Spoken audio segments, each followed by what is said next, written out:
Right. கர்த்தாவே இயேசுவே எங்களோடு பேசும், எங்களை உயிர்ப்பியும் வழி நடத்தும். இயேசு கிறிஸ்து மூலம் ஜெபிக்கிறேன் ஜீவனுள்ள தகப்பனே. நம்ம வீடியோவை தொடர்ந்து கேட்கக்கூடிய ஒரு சகோதரி என்கிட்ட பேசிக்கிட்டு இருந்தாங்க. நல்ல சத்தியத்தை கொடுக்குறீங்க, ஆனால் அந்த சத்தியத்தை புரிந்து கொள்ள மாதிரி பேசுங்க, எல்லாரும் பேசுகிற மாதிரி பேசுங்க அப்படின்னு சொன்னாங்க. நான் உடனே கேட்டேன், அவங்களும் இதில் கேட்டுக்கிட்டு இருப்பாங்கன்னு நினைக்கிறேன். கேட்டாலும் எனக்கு பிரச்சனை இல்லை, சொல்கிறது தான் சொன்னேன். ஏன்னா அதை ஏன் சொல்கிறேன்னா அவங்க புரிஞ்சுக்கணுங்கிறதுக்காக சொல்கிறேன். அவங்க எப்படின்னா, இந்த உலகத்தின் தன்மை வேறு, உலகத்தின் அறிவு வேறு, உலகத்தின் நடைமுறைகள் வேறு, உலகத்தின் புத்திகள் வேறு, உலகத்தின் யோசனையின்படி கிறிஸ்துவ ஜீவியம் நடத்துறது கூடாத காரியம். கிறிஸ்துவ வழிமுறைகள் வேறு, உலகத்தின் வழிமுறைகள் வேறு. ஆனால் நீங்கள் தேவனுடைய வழிமுறைகள் உலகத்தின் அறிவுக்கு அப்பாற்பட்ட ஒரு பயங்கரமான கிரியை. அது விசுவாசத்தின் அடிப்படையில் காணக்கூடாதவைகளாய், வேத வசனத்தில் மறைந்திருக்கிற கருப்பொருளாய், சத்தியமாய் விடுதலையாக்கக்கூடியதாக இருக்கும். இப்போ அநேகர் பிரசங்கிப்பது இந்த கிறிஸ்துவ வசனத்தை உலக அறிவின்படி உலகத்தோடு ஒட்டி வாழ்வதற்குண்டான ஆலோசனையின்படி பேசுகிறார்கள். அதனால தான் நம்ம சொல்கிற ஆவிக்குரிய சத்தியங்கள் மறைபொருளான மறைபொருளான ஒரு கருத்தாய் காணப்படுகிறது. இதுக்கு இந்த மறைபொருளான கருத்தை கொண்டு போய் நம்ம உலக சக்தியோடு இணைச்சோம்னா தேவன் செய்யக்கூடிய காரியத்தை பெற முடியாது. இந்த சிஸ்டர்கிட்ட அந்த காரியத்தை அப்படி சொன்னேன், இப்படி இருக்குது, இதுதான் காரியம் அப்படின்னு. கிறிஸ்துவங்களுக்கு அறிவே இல்லை. யான்னு கேட்டால் நல்ல கலந்து அவனுக்கு பெரிய ஆவியானவரை பெற வேண்டாம், உலகத்து ஜனங்களுக்கு இருக்கிற அறிவாது கொஞ்சமாவது வேணும். ஒரு ஊழியனோ ஒரு அந்தி கிறிஸ்துவோ டைரெக்டாக வஞ்சிக்கிறதை, டைரெக்டாக ஏமாத்துறத இந்த உலக ஜனங்கள் லேசாக கண்டுபிடிக்கிறாங்க.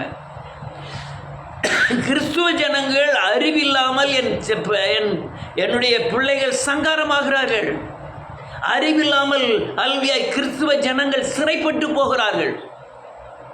அதனால தான் இந்த எத்தனை பேர் என்கிட்ட கேட்டிருக்காங்க, நீங்கள் சொல்கிற காரியங்கள் சத்தியம்தான், ஆனால் எங்களுக்கு புரிய மாட்டேங்க அப்படின்னாங்க. நான் என்ன ஹிந்திலேயே பேசுகிறேன், இங்கிலீஷ்லேயே பேசுகிறேன், தமிழில் தான் சொல்கிறேன். தமிழில் அதுக்குள்ள விளக்க உரையும் சொல்கிறேன், அதுக்குள்ள வேத வசனங்களையும் சொல்கிறேன். ஆனால் உங்களுக்கு புரியாத தன்மை ஆவியானவர் ஆளுகைக்கு உட்பட்டால் மட்டும்தான். நீங்கள் வேதவசனத்தை வாசித்து பாவத்திலிருந்து விடுதலை ஆனால் மட்டும்தான், நீ சிலுவையில் மனம் திரும்பி இயேசுவை தரித்து கொண்டால் மட்டும்தான் சத்தியம் வெளிப்படும். கிருபையும் சத்தியமும் இயேசு மூலமாய் வெளிப்பட்டிருக்கு. நீங்கள் அந்த இயேசுவின் சிலுவைக்கு பக்கம் போனாதான் இந்த மறைபொருளான சத்தியங்கள் உங்களுக்கு வெளிப்படும், தென்படும். நான் சொல்கிறத புரிந்து கொள்வதற்கு இல்லை, நீங்கள் வேதவசனத்தை வாசிக்கும் போதே அநேக சத்தியங்கள் உங்களுக்கு புரிய வேணும். புரியதுக்கு ஒரே வழி சிலுவையின் பாதை தான். சிலுவையில் நீங்கள் சுத்த மனம் திரும்புதல் இருந்தால் மட்டுமே அந்தரங்கத்தில் இருக்கிற அநேக கருப்பொருளை தேவன் வெளிச்சத்துக்கு கொண்டு வருவார். இருளில் உள்ள ஜனங்கள் மகாபெரிய வெளிச்சத்துக்கு வந்தாங்கன்னா என்ன அர்த்தம்? இருளின் வாழ்க்கையிலிருந்து வெளிச்சமான இயேசுவின் வாழ்க்கைக்குள்ளே வர்றதாம், இயேசுவின் பிரகாசத்துக்குள்ளே வர்றதாம். அதனால் இந்த காரியங்கள் எவ்வளவு நாளைக்கு அப்படி ஓட போகுது? எவ்வளவு தூரம் ஜனங்கள் சிலுவையை நோக்கி பார்க்குறாங்களோ அப்போ தான் சத்தியத்தை புரிந்து கொள்ள முடியும். அதனால் நானே ஜீவனும் சத்தியமாக இருக்கிறேன்னு இயேசு சொன்னார். கிருபையும் சத்தியமும் இயேசுவின் மூலமாய் வெளிப்பட்டது. அப்போ சிலுவின் மத்தியில் நீங்கள் வெளிப்படக்கூடிய அநேக சத்தியங்கள் வெளிப்படும். ரைட்டு. இந்த காரியங்களை தெளிவாக புரிஞ்சுக்கிடுங்க. ஒரு வசனம் தெரியலையா, இருந்து முழங்கால் போட்டு மனம் திரும்பி ஜெபம் பண்ணுங்க, அந்த வசனம் உங்களுக்கு வெளிப்படும், அந்த உள்ள சத்தியங்கள் வெளிப்படும். அது உங்களை பகிரங்கமாய் விடுதலை ஆக்கிரும். அதனால தான் கிறிஸ்துவர்கள் இன்றைக்கி விடுதலையாகாத காரணங்கள். அடுத்தால நம்ம சொல்ல போகிற காரியங்களை ஆண்டவர் சொன்ன ஒரு வார்த்தையாவது இல்லாமல் போவதில்லை, அது தரையிலே விழுந்து போவதில்லை, நடக்காமல் போவதில்லை. வேத வசனத்தில் எழுதியிருக்கிற எல்லா காரியங்களும் நிறைவேறும். எப்படி நீங்கள் சொல்கிறீங்கன்னு கேட்கலாம். இயேசுவின் பிறப்பிலிருந்து இயேசு கன்னிமரியாள் இடத்திலே பிறப்பார் என்பதையும், அல்லேலூயா, அவர் நசரேத்திலே அல்லேலூயா பிறப்பார் என்பதையும், அவர் அல்லேலூயா காட்டி கொடுக்கப்படுவார், அல்லேலூயா சிலுவையில் அறையப்படுவார், அவர் காரி துப்பப்படுவார், சிலுவையில் பாவங்கள் சாபங்களை சுமப்பார், அல்லேலூயா மரிப்பார், அடக்கம் பண்ணப்படுவார், உயிர் தழுவார், அந்த வெள்ளிக்காசு கொண்டு இரத்த நிலத்தை வாங்குவார், அவர் உயிர் தழுவப்படும். இந்த அவ்வளவும் எழுதப்பட்டிருக்கிறது. இயேசுவை குறித்து என்னெல்லாம் எழுதப்பட்டிருக்கிறதோ அவ்வளவு நீங்கள் மார்க்கு சுவிசேஷம், மத்தேயு எழுதின சுவிசேஷம் பிற்பகுதியில் கடைசியில் பார்த்தீங்கன்னா எரேமியா சொன்னது நிறைவேறிற்று, ஏசாயா சொன்ன காரியங்கள் நிறைவேறிற்று, அல்லேலூயா அப்படின்னு சகரியா சொன்ன காரியங்கள் நிறைவேறினது அப்படின்னு எழுதியிருக்கும். சொன்னவைகள் எல்லாம் நிறைவேறும். ஒன்றாவது நிறைவேறாமல் போகிற காரியமே இல்லை. வேதம் தெளிவாக சொல்லுது, அல்லேலூயா வேத வசனத்தில் உள்ள ஒரு உறுப்பாகிலும் அழிந்து போவதில்லை. வானமும் பூமியும் ஒருவேளை அழிஞ்சுது, ஒன்றும் இல்லாமல் போயிடும். அதே போல நடந்த காரியம், நடக்கிற காரியம், நடக்க போகிற காரியம் எல்லாம் பைபிளில் எழுதப்பட்டிருக்கிறது. உங்களை குறித்து எழுதப்பட்டிருக்கு, என்னை குறித்து எழுதப்பட்டிருக்கு. இந்த பூமியில் எப்படி வாழணும்னு எழுதப்பட்டிருக்கு, எப்படி இயேசுவோடு நடக்கணும்னு எழுதப்பட்டிருக்கு. எப்படி சமாதானமாய் வாழலாம், எப்படி பிசாசை ஜெயிக்கலாம், எப்படி சாபத்திலிருந்து விடுதலை ஆகலாம், எப்படி பாவத்திலிருந்து விடுதலை ஆகலாம், எல்லாவற்றை குறித்தும் இந்த வேதம் தெளிவாக எழுதப்பட்டிருக்கிறது. அதனால வேத வசனத்தை வாசிக்கிற மனுஷன் பாக்கியவான், கைகொண்டு போதிக்கிற மனுஷன் பாக்கியவான். அதனால வேத வசனத்தில் எழுதியிருக்கிற எல்லா காரியமும் நிறைவேறும்.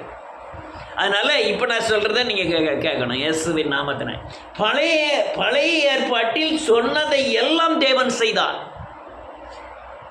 நான் சொல்கிறத நீங்கள் திரும்ப சொல்லணும். பழைய ஏற்பாட்டில் தேவன் சொன்னதை எல்லாம் செய்தார். புதிய ஏற்பாட்டில் தேவன் சொன்னதை மனிதன் விசுவாசித்து எதெல்லாம் அறிக்கை செய்கிறானோ அதை செய்கிறார்.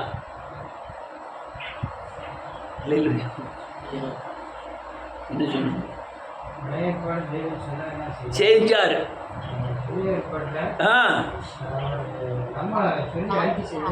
வேத வசனத்தில் எழுதி இருக்கிறவைகளை நீங்க வாசிச்சு நீங்க அதை யார் என்னெல்லாம் அறிக்கை செய்யறீங்களோ அதப்புறம் அவர் செய்வார். பழைய ஏற்பாடுல வேதம் சொல்லுகிறது, பழைய ஏற்பாடில் என்னெல்லாம் தேவன் சொன்னாரோ அது எல்லாம் புதிய ஏற்பாடு வரை மட்டுமல்ல, வெளிப்படுத்தின விசேஷம் வரை செய்தார்.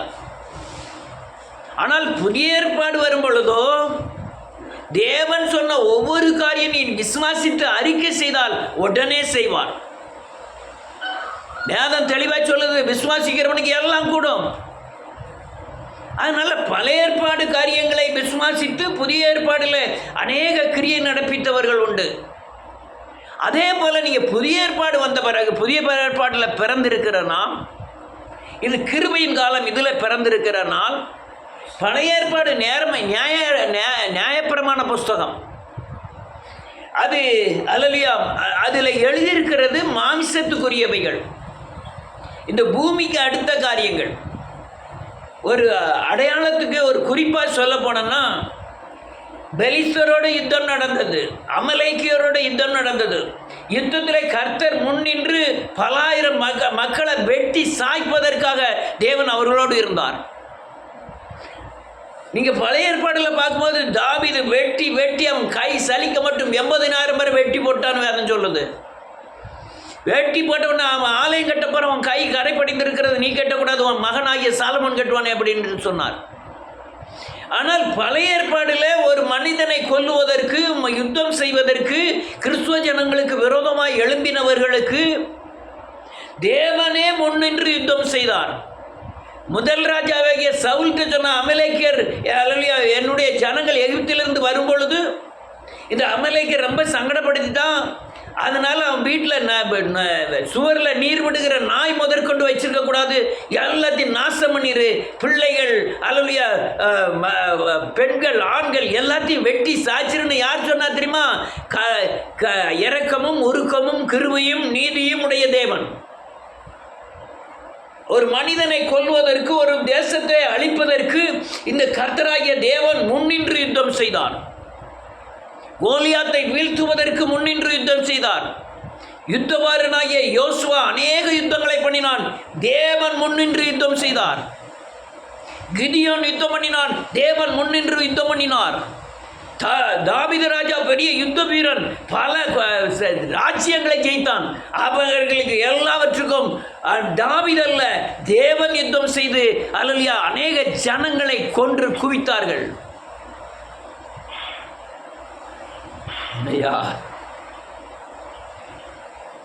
என்ன இரக்கம், உருக்கம், நீடிய சாந்தம், பொறுமையுடைய இல்ல தேவன். மாண்டு போனார்கள், அநேக ஜனங்கள் மாண்டு போனார்கள் யுத்தத்திலே.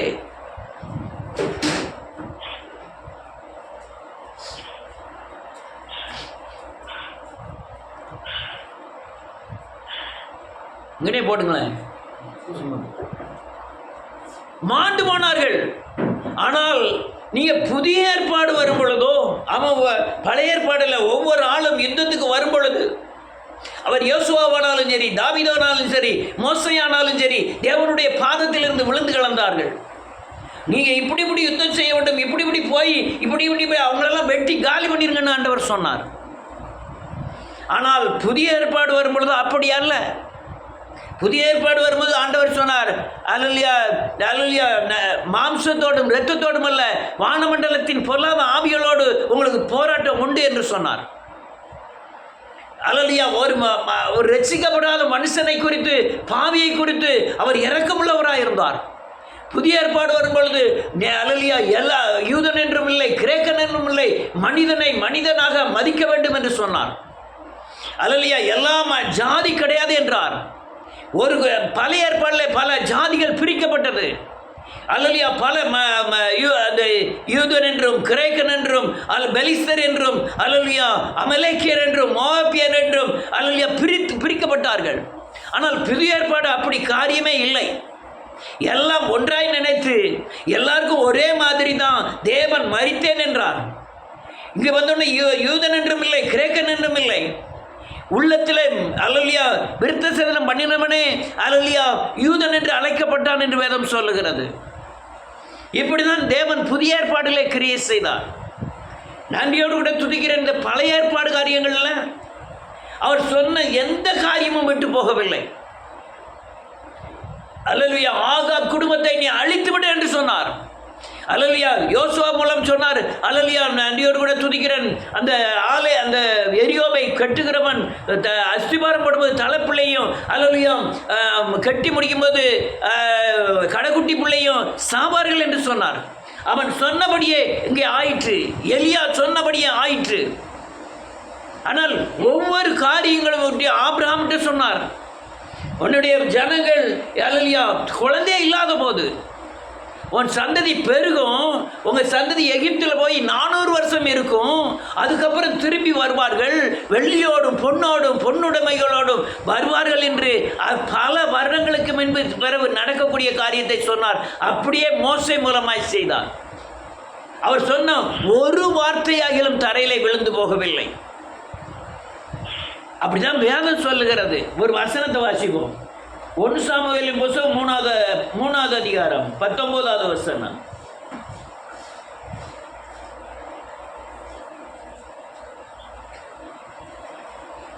செல்லதான் வாசிக்கணும், கொஞ்சம் டக்குன்னு வாசிங்க.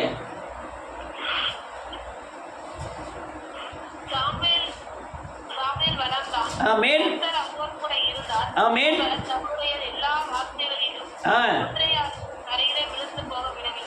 ஆமென். ஒரு வார்த்தையாயிலும் தலையிலே விழுந்து போக விடவில்லை. எதை சொன்னாரோ சொன்னதை செய்கிற தேவன். எதை சொன்னாரோ அவர் ஆதியாகமம் 3வது அதிகாரம் 15வது வசனத்தில் அல்லேலூயா, உன் வித்துக்கும் அவள் வித்துக்கும் பகையை உண்டாக்குவேன், தலையை நசுக்குவார் என்று சொன்னார். இயேசுவை கொண்டு செய்து முடித்தார். ஒரு கன்னி மரியாள் ஒரு குழந்தையை பிறப்பார்னு ஏசாயாவில் சொன்னார். அல்லேலூயா. இயேசு அப்படிதான் பிறந்தார். யோவான் சாணனை குறித்து சொன்னார் வேதம். அவர் வேதம் என்ன சொன்னாரோ அதன்படியே அல்லேலூயா பூமியில் அவன் கிரியை செய்தான். அல்லேலூயா. ஒட்டகத்தோலும் அல்லேலூயா வெட்டுக்குழியும் புசிப்பான் என்று வேதம் சொல்லுகிறபடியே அவன் ஒட்டகத்தோல் உடுத்தினவனா யோவான் சாணன் வெளிப்பட்டான். அந்த சொன்னதை எல்லாம் ஒன்று கூட தவறவில்லை. ஆனால் அவர்கள் அல்லேலூயா தேவனை விசுவாசித்தார்கள், யுத்தத்துக்கு சென்றார்கள். யுத்தத்தில் தேவன் முன்னின்று யுத்தம் செய்தார், ஜெயம் எடுத்தார்கள். ஆனால் நீங்களும் நானும் எந்தவித வார்த்தையும் ஏற்றுக்கொள்ள நான் தயாரில்லை. எந்தவித வசனத்தையும் நான் ஏற்றுக்கொள்ள தயாரில்லை. வேத வசனத்தை நான் எப்படி பார்க்கிறேன் என்றால், உலகத்தில் உள்ள நியூஸ் பேப்பர் மாதிரி தான் பார்க்குறேன். அதில் ஏதோ வீட்டில் போர்டு தொங்க விட்டுதானே தவிர என்னுடைய தேவைக்காத வசனத்தை பார்த்து திருப்தி அடைகிறேனே தவிர உள்ளான விசுவாசம் உண்டாகிறதும் இல்லை. அதே போல் நீங்கள் பழைய ஏற்பாடு வசனங்கள் எல்லாம் அதில் மாம்சத்துக்குரிய நியாயப்பிரமாணத்துக்குரியது நீ ஆவியின் பிரமாணமாய் மாற்ற வேண்டும். ஒவ்வொரு வாக்கு தத்துவமும் இந்த பூமிக்கு அடுத்தவைய அந்த பழைய ஏற்பாடு வாக்கு தத்தங்கள். இந்த புதிய ஏற்பாடு வரும்போதோ நீ பரலோக ராஜ்யத்துக்கு ஏற்றவைகளாய் மாற்ற வேண்டும். ரெண்டு காரியங்களை ஒப்பிட வேண்டும். அதுக்கு தான் ஆவியானவர் கொடுக்கப்பட்டிருக்கிறார். பழைய ஏற்பாடு வசனங்கள் ஒவ்வொரு வாக்கு தத்தங்களையும் அப்படியே மக்கள் விசுவாசிக்கிறார்கள். ஒரு சிலர் எதை விசுவாசிக்கிறார்கள்? தன்னுடைய வாக்கு தத்தத்துக்கு முன்பாகவோ வாக்கு தத்தத்துக்கு பின்பாகவோ ஒரு கட்டளை இருக்கும் அல்லது கற்பனை இருக்கும். அந்த கமாண்ட்மெண்ட்ஸை பார்க்கிறதே இல்லை, வாக்கு தத்தத்தை பார்க்கிறார். ஒத்தாசை வரும் பருவங்களுக்கு நேராக என் கண்களை ஏறெடுக்கிறேன், இது நம்ம செய்ய வேண்டியது. அவர் உன் கால்களை தள்ளாட விட்டார், உன்னை காக்கிறவர் உறங்கார், உன்னை காக்கிறவர் உறங்குவதும் இல்லை தூங்குவதும் இல்லை. அதுக்கப்புறம் தான் அது முதலாவது அவர் வச்சிருக்கிற சட்டம் உன்னதமானவருடைய என ஒத்தாசை வரும் பருவங்களுக்கு நேராக கண்களை ஏறெடுக்க வேண்டும். கர்த்தரின் மேய்ப்பராக இருக்கிறார், நான் தாழ்ச்சியடைன், அவர் புல்லுள்ள இடங்களில் மேய்த்து என்னை எல்லாரும் புல்லுள்ள இடங்களில் மேய்த்து அமர்ந்த தண்ணீரை கொண்டு விடுவாருங்கிறத பேசுகிறாங்களே தவிர கர்த்தர் உங்களுக்கு மேய்ப்பராக இருக்கிறாருங்கிறத யாரும் விசுவாசிக்கிறதும் இல்லை, நம்புறதும் இல்லை.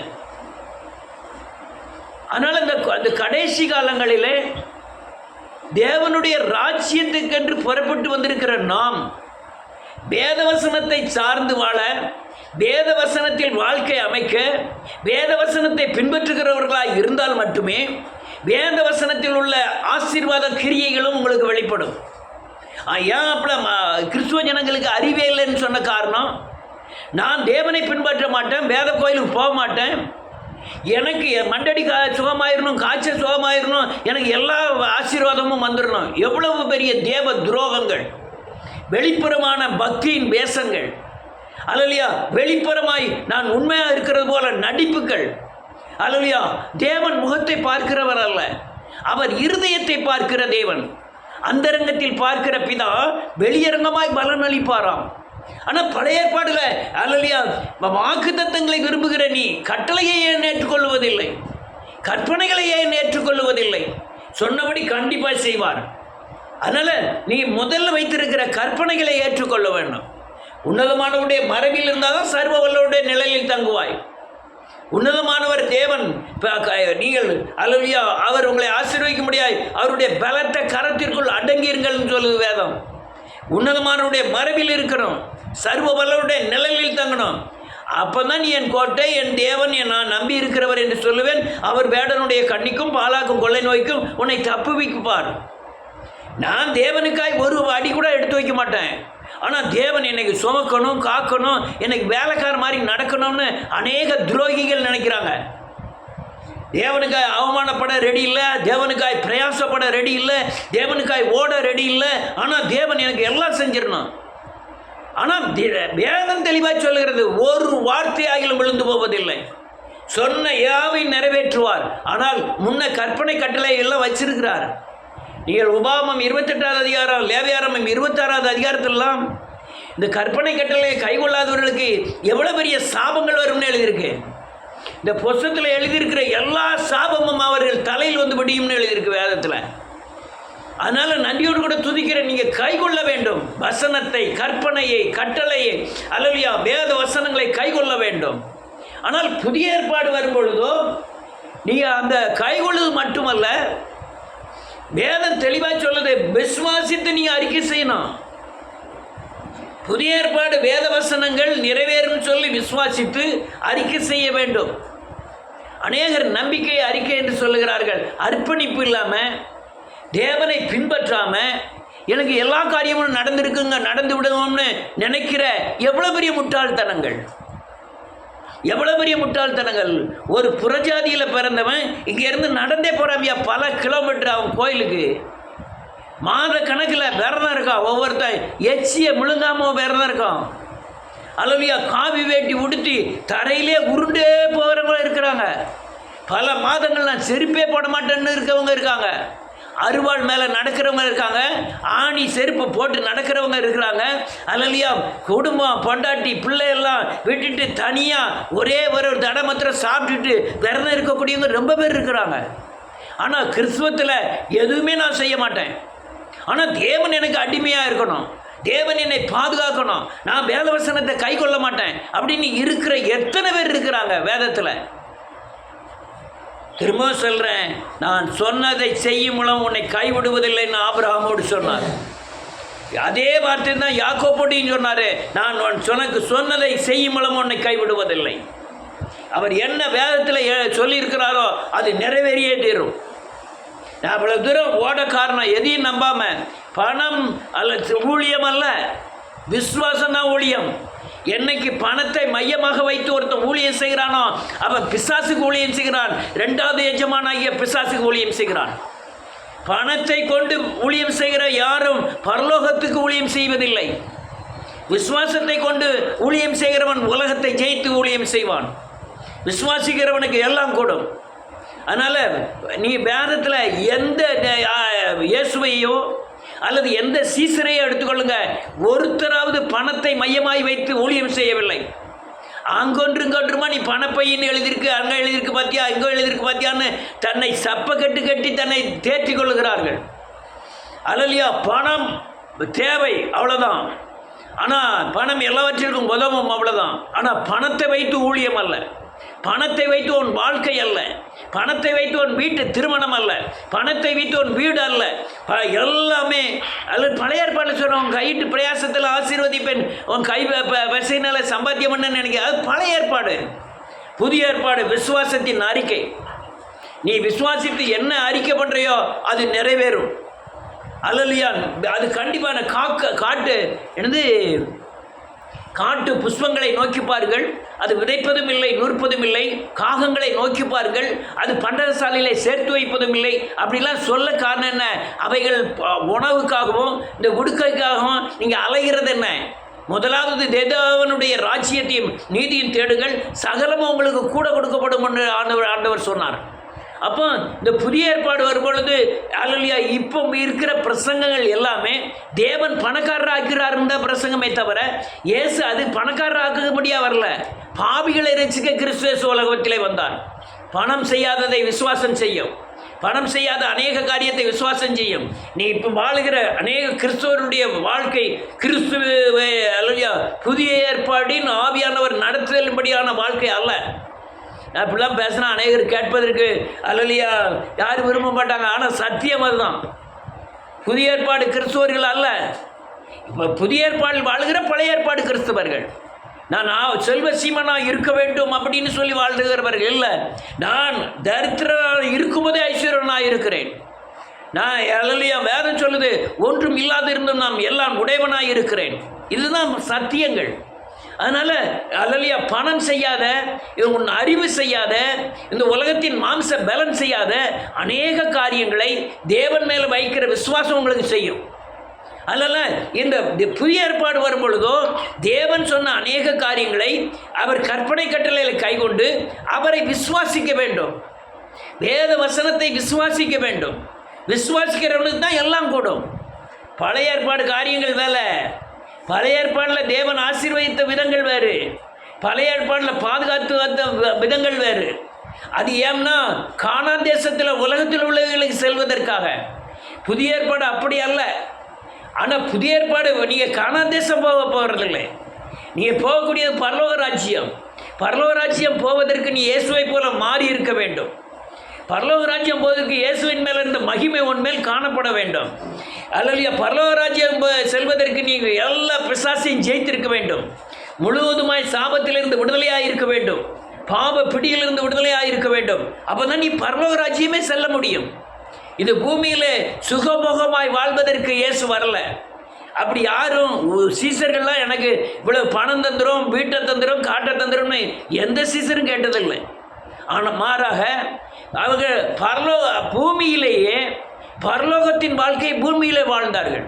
அவர்கள் இயேசுவோடு நடந்தார்கள். பரிசுத்தாவின் ஆலோசனை பெற்று நடந்தார்கள். இந்த நடக்கை தான் தேவன் விரும்புகிறார். நீ யுத்தம் பண்ணுகிறது மனுஷனோடு அல்ல, வானமண்டலத்தின் பொல்லாத ஆவிகளோடு, ஆவிகளின் சேனைகளோடு. வேதம் தெளிவாய் சொல்லுகிறது, உன் அறிவும் புத்தியும் தோற்று போகும். நீதி, சமாதானம், சுவிசேஷம், அல்லேலூயா, விசுவாசம், வசனங்கள் இவைகளெல்லாம் கைகொண்டாதான் நீ சத்துருவே ஜெயிக்க முடியும்னு எபேசியரின் புத்தகம் 6வது அதிகாரம் 12வது வருஷத்துக்கு மேலே நீங்கள் அதிகமாய் வாசிக்கலாம். இதெல்லாம் நீங்கள் புதிய ஏற்பாடு காரியங்களே வேறு, பழைய ஏற்பாடு காரியங்களே வேறு. புதிய ஏற்பாடில் நான் எப்படி பாதுகாக்கப்படுகிறேன்? இயேசு சொன்ன வார்த்தைகளை என் இருதயத்தில் வைத்து நான் அறிக்கை செய்து அதன் மூலமாய் வருகிற விசுவாசத்தினாலே நான் உலகத்தில் உள்ள பிசாசின் ஆதிக்கங்களை ஜெயித்து என் தேவைகளை எல்லாம் பூர்த்தி செய்து கொள்ளுகிறேன். ராஜாவாக தான் நான் உலக பிசாசை ஆளக்கூடிய ராஜா. இந்த பூமிக்கு ராஜாவாக தான் பிறந்திருக்கிறேன். ஆனால் இயேசுவின் மேலே இருந்த மகிமை என் மேல் காணப்பட வேண்டும். இயேசுவின் இருந்த சாயல் என் மேல் காணப்பட வேண்டும். உன் சரீர அவயங்கள் இயேசு சொன்ன வேத வசனத்தின் அச்சு அடையாளமாய் மாற வேண்டும். அப்படிதான் பவுல் சொன்னான், நான் அச்சு அடையாளமாய் மாறி இருக்கிறேன். நான் இயேசுவை போல வார்க்கப்பட்டு இருக்கிறேன். அதே போல அவர் அச்சடையாளமாய் என்னை காண்கிறவர்கள் இயேசுவை காண வேண்டும். அப்போதான் உங்களை ஜெயிக்கிற வருகிற பிசாசின் ஆதிக்கங்களை நீங்கள் ஜெயிக்க முடியும். அதனால் நீங்கள் பழைய ஏற்பாட்டில் வாழ்கிற புதிய ஏற்பாடு கிறிஸ்தவர்களாக இருந்தால் தேவனிடத்திலே ஒன்று பெற்றுக்கொள்ள முடியாது. ஒரு வாக்கு தத்தம் நிறைவேறாது. அநேக கிறிஸ்தவர்கள் தோற்று போனார்கள். இது நான் சொல்கிறது உண்மை. அநேக ஊழியர்களினாலே உன்னை வாழாக்காமல் தலையாக்குவார் இன்னைக்கு வரை பேசிக்கிட்டு இருக்காங்க. அதை நம்பிக்கிட்டு இருக்க முட்டாள்கள் அதிகம். நான் கைகொள்ளாத அல்லேலூயா வேதவசனம் அப்படியே நிறைவேறும்னு சொல்லி நம்பிக்கிட்டு இருக்கிற அல்லேலூயா கிறிஸ்தவர்கள் நிறைய பேர்.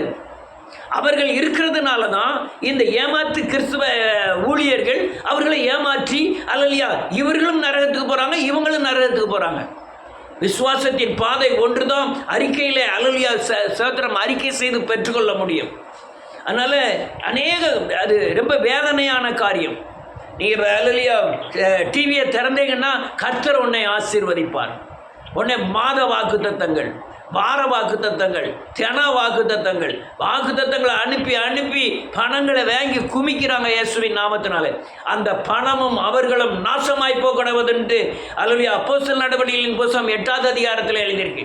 அநேக அல்லேலூயா கிறிஸ்துவ ஊழியர்கள் குஷ்டரோகியாய் காணப்படுகிறார்கள். நான் குஷ்டம்னா இவர் சரீரத்தில் ஏற்பட்ட இந்த குஷ்டத்தை சொல்ல, ஆவிக்குரிய குஷ்டரோகியாய் காணப்படுகிறார்கள். அவர்கள் சொன்னாலும் புரியாத உணர்வற்றவர்களாய் அல்லேலூயா கிரியை செய்யக்கூடாத குஷ்டரோகிகளாய், பார்க்கக்கூடாத குருடர்களாய், அல்லேலூயா குறைக்காத, நான் சொல்லலை, ஏசாயா 42 10வது வசனத்தை பாருங்க, குறைக்காத நாய்களாய் மாறிவிட்ட காலங்கள் இந்த காலங்கள். கொடுமையாய் இன்னொரு பெரிய கொடுமை, நல்லவர்கள் தேவனை சேவிக்க வேண்டும் என்று வைராக்கியம் உடையவர்கள், பரிசுத்தமாய் இருக்க வேண்டும், தேவனை முழுமையாய் சேவிக்க வேண்டும் என்று நினைக்கிறவர்கள் அநேகர் இந்த கண்ணியான ஓநாய்களில் சிக்கி தவிக்கிறார்கள். ஆனால் அதே ஊழியர்களுக்கு கூட தான் என்ன செய்வதென்று என்ன செய்கிறோம் என்றே தெரியவில்லை. ஆனால் புதிய ஏற்பாடு வரும் பொழுதோ நீங்கள் இயேசுவை போல மாறினால்தான், நீங்கள் புதிய ஏற்பாடு வரும்போது இயேசுவின் சாயலுக்கு ஒப்பாய் மாறினால்தான், புதிய ஏற்பாடு வரும்போது சிலுவையை நோக்கி பார்த்து சாபத்திலிருந்து விடுதலை ஆனால்தான், சுவாபங்கள் மாறி இருந்தால்தான், அல்லேலூயா மாம்சத்தின் பிடிகளிலிருந்து விடுதலை ஆனால்தான் நீங்கள் இந்த அல்லேலூயா வாக்கு தத்தங்களை பெற்றுக்கொள்ள முடியும். அவர் சொன்ன வார்த்தையை அப்படியே நீங்கள் அறிக்கை செய்ய வேண்டும். வேதம் தெளிவாக, இயேசு தெளிவாய் சொன்னார், நீங்கள் என்னை விசுவாசிக்கலாம், நான் செய்த கிரியைகளை நீங்கள் செய்வீர்கள், என்னை காட்டிலும் பெரிய காரியங்களை செய்வீர்கள் என்று இயேசு சொன்னார். அதற்காக தான் பேதுருவை கூப்பிட்டு கடலில் நடக்க வச்சதை. நான் கடலில் நடக்க உலகத்தில் எந்த மனுஷனும் நடந்ததில்லை, நீ நடப்ப, வா என்னை விசுவாசிக்கிற, ஆமாம் விசுவாசிக்கிற, நடன்னு சொல்லி நடந்தார். ஏன்னா அதை நிரூபிப்பதற்காக. லாசருவை தேவன் வெளியே வான்று மரித்த பிணத்தை எழுப்பினார். அதே நீங்கள் புதிய ஏற்பாடு அப்போஸ்தலர் நடவடிக்கைகளில் பார்த்தா அல்லேலூயா பவுல் எழுப்பினார் மரித்தோரை, அல்லேலூயா எழுப்பினார். இதுதான் திஷ்டாந்தரமாய் எலியா எழுப்பினார் அங்கே பழைய ஏற்பாடில்.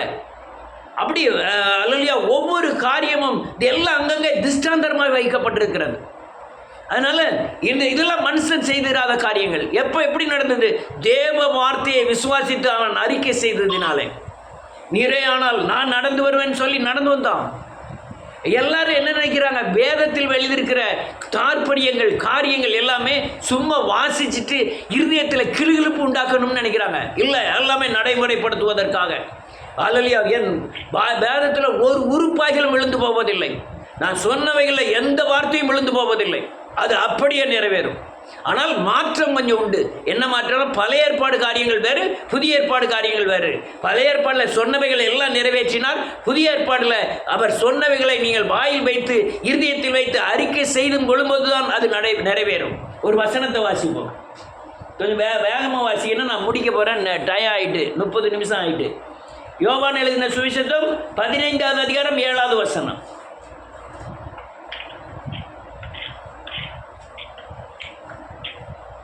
வாசிக்க டக்கு டக்குனே. 15:7.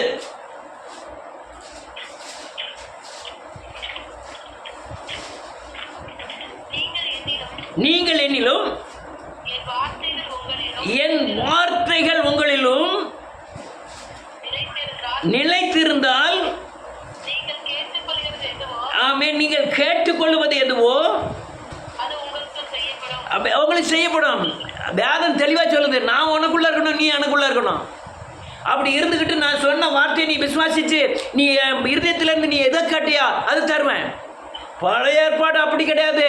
புதிய ஏற்பாடு வேத வசனத்தை இருதயத்தில் வைத்து அங்கே உருவாக்கப்படுகிறது. ஒரு பெரிய ப்ராசஸ் நடக்கு. என்னதுன்னா உள்ள என்ன ப்ராசஸ்னா, மாமிசமாய் எடுத்து வைக்கிற இருதயத்தில் வைக்கிற வார்த்தைகள் அது ஆவியாய் மாற்றப்பட்டு அது விசுவாசத்தை உருவாக்கி வாயினாலே அறிக்கை செய்யப்படுகிறது. அடுத்த இன்னொரு வசனத்தை வாசிப்போம். அதே யோவான் 14வது அதிகாரம் 13-14.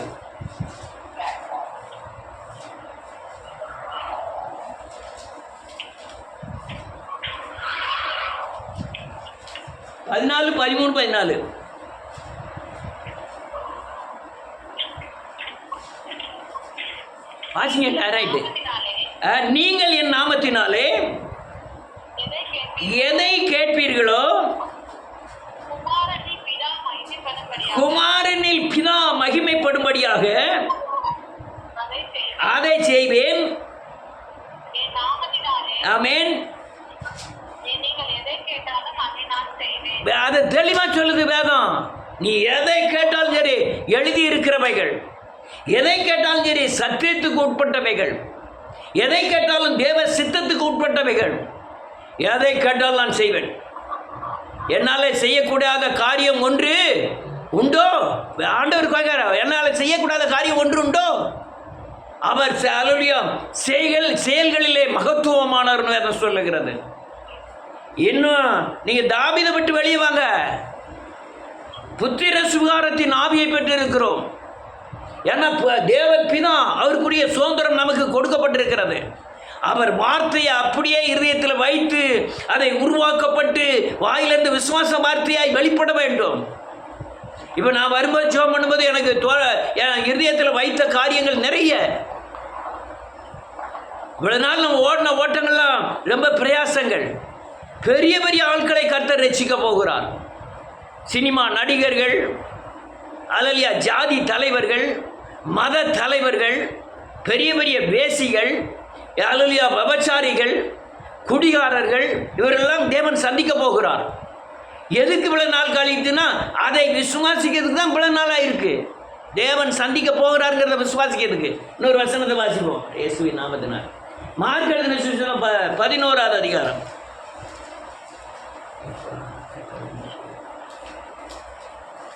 23வது வசனம்.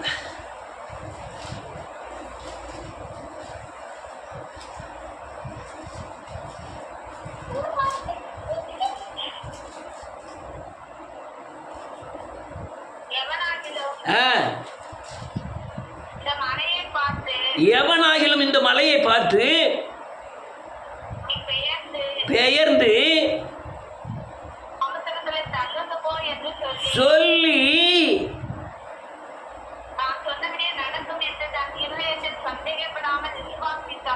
என்னது திருப்பி வாசி.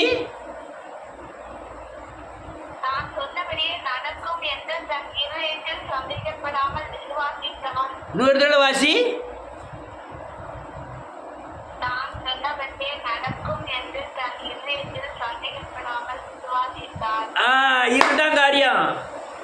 தான் சொன்னபடியே நடக்கும் என்று இருதயத்திலே விசுவாசித்தால் இந்த காரியம் நிறைவேறும்.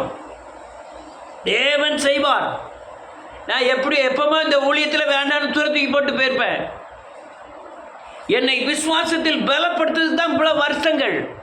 ஆள் இல்லைனாலும், பைசா இல்லைனாலும், வயிறு பசியாக இருந்தாலும், குடும்பத்தில் எத்தனை தேவைகள் வந்திருந்தாலும், மக்கள் மூலமாக எத்தனை அவமானங்கள் வந்திருந்தாலும், ஓட காரணம் என்ன? தேவன் ஒரு நாள் இதை எடுத்து பயன்படுத்துவார். தேசத்தை அசைக்க இன்னைக்கு நான் ஒருத்தர் புரியலங்களாம். ஆவியானவர் வல்லமையான இடைப்படும் போது நம்மை தேடுவார்கள். வேதம் சொல்லுது, வேத வசனத்திற்காய் தீவுகள் காத்திருக்கும். அநேகர் உன்னை தேடுவார்கள். வேதம் சொல்லுது, உன்னை சத்தியத்திற்காய் தேடுவார்கள். அடுத்தால என்ன எழுதிருக்கு? அவன் சொன்னபடியே ஆகும் என்று மெய்யாகவே சொல்லுகிறேன். போதும். அல்லேலூயா, போதும். ஆதலால் ஜெபம் பண்ணும்போது எவைகளை கேட்டுக்கொள்வீர்களோ விசுவாசியுங்கள். ஆமென். எவைகளை பெற்று விசுவாசிக்கணும். பழைய ஏற்பாடு அப்படி இல்லை. தேவன் கற்பனை கட்டளை கை கொண்டாலே, தேவன் ஒரு ஆடுகளை பலியிட்டாலே தேவன் எல்லா காரியங்களையும் செய்து முடித்தார். புதிய ஏற்பாடு இல்லை, அப்படி இல்லை. விசுவாசிக்கணும். சும்மா விசுவாசிக்கிற நம்பிக்கை இல்லை, இழக்கணும், அர்ப்பணிக்கணும், ஓடணும். திரும்பவும் சொல்றேன், ஒரு ஆராதனைக்கு ஒரு ஜபத்துக்கு போறோம்னா யார் வந்தாலும் சரி வராட்டாலும் சரி கரெக்டாக அந்த டயத்தில் போய் நிற்கணும்னு நினைப்பேன். ஏன் தெரியுமா? ஒரு நிமிஷம் பின்னால் போனாலுமே நான் தேவனை மட்டுப்படுத்துகிறேங்கிற உணர்வு எனக்குள்ளே இருக்கும். எப்போவுமே ஒரு நிமிஷம் 2 நிமிஷம் நான் லேட்டாக போனாலே என் தேவனை நான் மட்டுப்படுத்துகிறேன், அவமானப்படுத்துகிறேன்.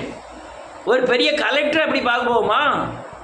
உலகத்தின் மேன்மையானவர்கள் அப்படி பார்க்க போவோமா? கர்த்தரை பார்க்கறது மாத்திரம் அப்படி அசால்ட்டு அப்படின்னு என் மனசுல இவ்வளவு நாள் நடந்த 20 வருஷமாய் நடந்த ஜெப கூட்டங்கள் எல்லாத்துலேயும் கரெக்டாக அந்த நிமிடத்தில் போய் நிற்பேன். யார் வந்தாலும் சரி வராட்டாலும் சரி ஆரம்பிச்சிடும் ஜெபத்தை. நீ இப்போ இங்கே உள்ளவங்கள்ட்ட காட்டு பார்க்கலாம். தேவனை மட்டுப்படுத்தக்கூடாதுன்னு நினைப்பேன். என்றைக்குமே தேவனை மட்டுப்படுத்தக்கூடாது. அசால்ட்டாக புறப்படுது, அசால்ட்டாக வர்றது, இதெல்லாம் தேவனை மட்டுப்படுத்துகிறோம், அவமானப்படுத்துகிறோம், பயங்கரமாக நிந்திக்கிறோம். விசுவாச மார்க்கம்ங்கிறது அல்லையா, விசுவாசம் வரதுக்குண்டான கிரியைகள் ரொம்ப நடத்த வேண்டியது இருக்குது. அதனால் இந்த கடைசி நாட்களில் தேவன் உங்களை கொண்டு பயன்படுத்தணும்னா பழைய ஏற்பாடில் சொன்னவைகளை எல்லாம் செய்தார். புதிய ஏற்பாடில் அவர் சொன்னவைகளை அவன் இருதயத்தில் விசுவாசித்து அறிக்கை செய்து போது மட்டுமே நிறைவேறும். பழைய ஏற்பாடு காரியங்கள் பூமிக்கு அடுத்தவைகள், நியாயப்பிரமாணத்துக்கு அடுத்தது. அது கானான் தேசத்துக்கு போகக்கூடியது. புதிய ஏற்பாடு ஆவியின் பிரமாணம், இது விசுவாசத்தின் பிரமாணம், இது புத்திர சுகாரத்தின் முழுமையான ஆசீர்வாதம் பெறக்கூடியது, உலகத்தின் ஆசீர்வாதத்திற்காக அல்ல.